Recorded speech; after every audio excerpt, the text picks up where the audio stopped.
Since COVID hit some 3+ years ago, markets have been quite volatile, pushing some investors to start trying to time the markets. The question is, though, are we good at it? Or are behavioral biases causing us to just lose money? We'll listen to today's episode to find out what our Director of Quantitative Research, Lee Ma, has to say on the answer to that question. Hi, I'm Liz Laprade, Senior Investment Research Analyst, with today's episode of the Harvard Lookout. It's been a crazy few years since COVID sent the investing world into a new era.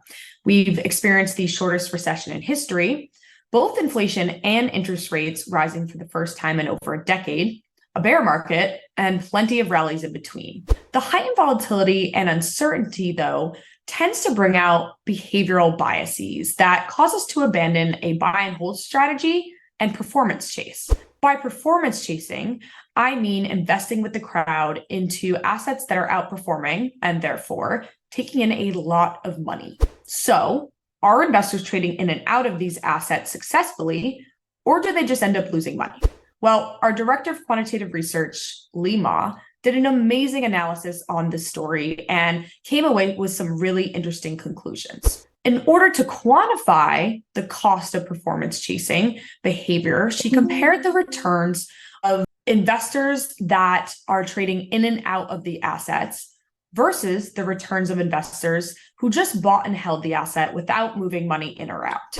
The gap between the two would be considered what investors lost or gained based on their trading decisions, i.e., what she would call the performance chasing cost. The asset classes she analyzed are US large cap, mid cap, small cap, emerging markets, foreign large cap, intermediate core plus bond, high yield, and commodities.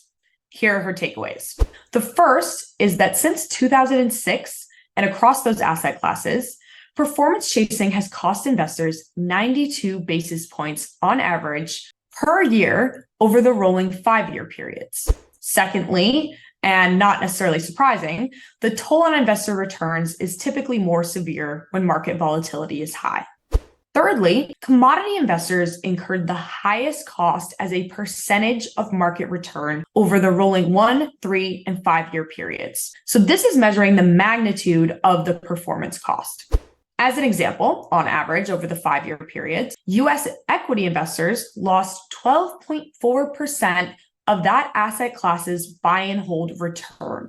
Foreign investors lost 18.5%, bond investors 15.1%, and commodity investors missed out on 26.3% of the buy and hold return. The same pattern existed over the 1 and 3-year periods, with commodity investors losing a whopping 72.6% of returns over the 1-year period.